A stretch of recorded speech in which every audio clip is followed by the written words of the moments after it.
First, I'd like to apologize for this really harsh review because it's not really the fault of the writer that I dislike this book so much. It really is just another notch on my belt of annoyance towards angel, demon, and adult fiction as a whole genre right now.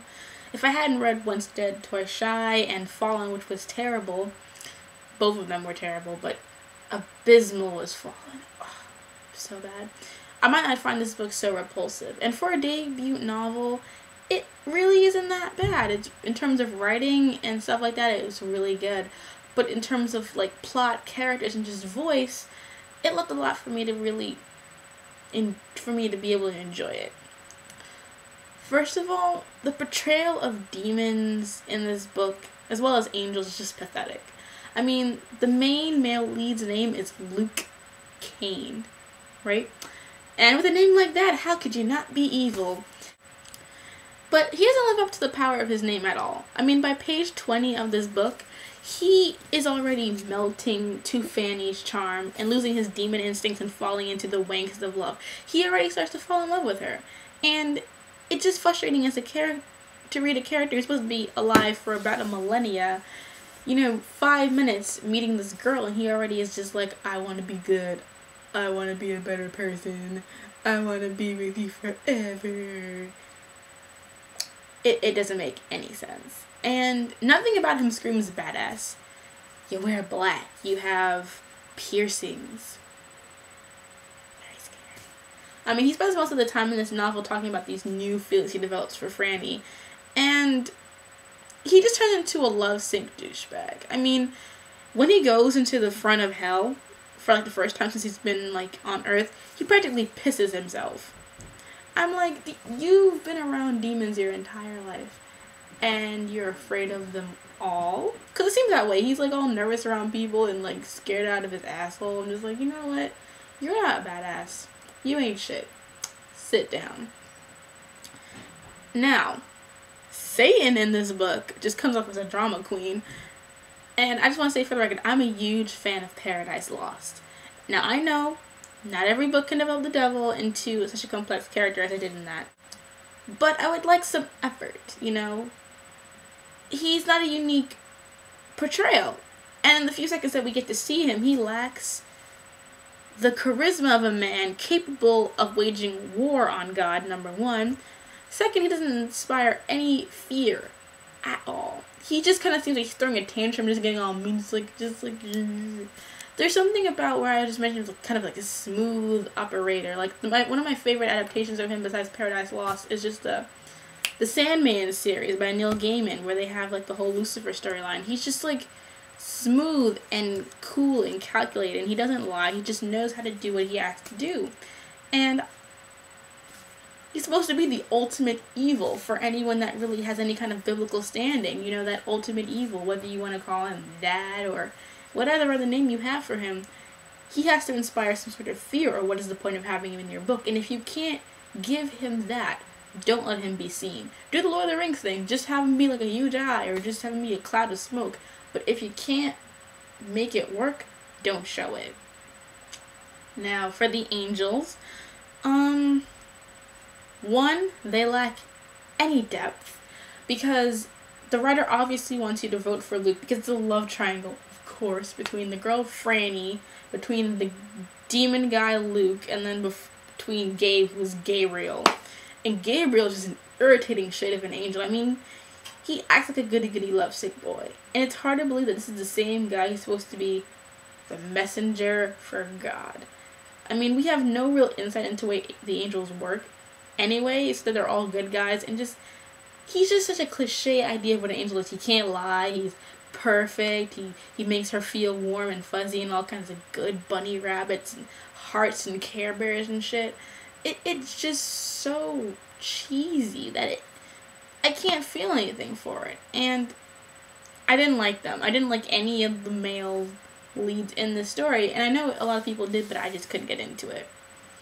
Now, as for our main lead, Frannie, she had the makings of a good lead. She had like judo skills that gave her kind of an edge, and she's like, okay, so she can kick ass, obviously. However, she only seems to be able to kick asses of people who can't fight her back. Because I never see her kind of take that judo stuff to Luc, or even when she gets attacked by demons, she doesn't use any of her circuits of like judo skills. She just uses like her weird ability, which is ridiculous. Like she's given this kind of senseless ability that makes her the target of like heaven and hell. I won't tell you what it is because I want you to read it, and by read it I mean find it in the library or whatever, and just read what her power is so you can tell me how you feel about that, because I want to know. If you want to know what it is, message me and I'll write you back, but I want you to tell me how you feel about that. People are sometimes calling her a slut because of the two guy thing. I don't even care about that. You can have two people you're attracted to, that's not a big deal. I'm bored just talking. The problem is the way she handles the situation. Like, 1 second she like wants to be with one and she's just making out with him, but she doesn't in front of the other one, and then she feels guilty, but then she wants to start making out with someone else. It's like, you know what?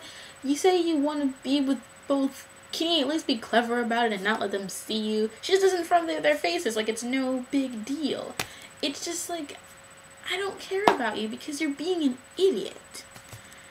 And when she finds out what her power is, her immense power, she just becomes really, really selfish. I mean, when you discover that you have the ability to become the next Hitler,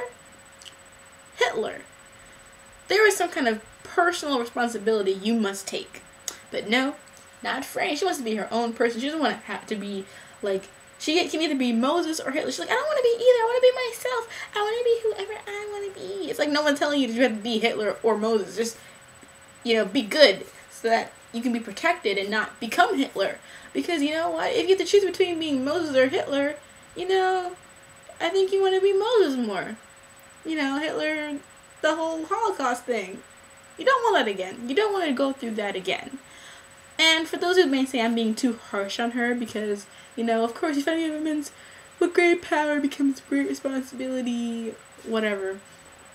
Let me compare her to Aang from Avatar: The Last Airbender, the cartoon, just to clarify. I mean, at 12 he discovers he had to be basically the Jesus of his people. And while he did angst about it throughout the series slightly, he realizes that he has a responsibility to other people, and he manages to be his own person and do his destiny thing without having to complain about, I don't want to be my own person. It's not about, my whole destiny chosen one thing is that, one, they're never going to die, so that always irritates me. It's like, you're the chosen one, you should probably just die, but they're not going to die, so whatever. But being a chosen one, it is part of who you are. It doesn't have to be your identity. I mean, that's one of the things I like about Buffy so much, is they have a whole episode talking about that whole thing, about how being the chosen one is just a part of what makes you unique. It doesn't just make you not you. That's who you are. And a lot of times it's so dragged out, or it never becomes realized by that person. It just comes like, you know what? Stop being an idiot. What I've heard is that Frannie will probably become a more fleshed out character later on in the series. However, I don't care enough to find out. I might borrow it again, but since I paid money for this and I really, really regret it, I don't want to buy the next book. So my final grade for this book is a D-. My problem with this book is that they're not trying to do anything deep. This is a story about heaven and hell fighting for the soul of a girl who could be the next Hitler. And the hook is a love triangle. The romance isn't moving and the characters aren't that complex or compelling, and therefore, if she's going to be the next Hitler, I hope 2012 does come, because she didn't have the kahunas to do that at all, which people will say is a good thing, obviously, but at the same time, she is just such a spoiled, selfish little kid that I just can't see her being that powerful anyway. What about her is going to make me think she has the ability or even the personal balls to be anything worth power? So, personal demons, you can definitely, in my opinion, skip it.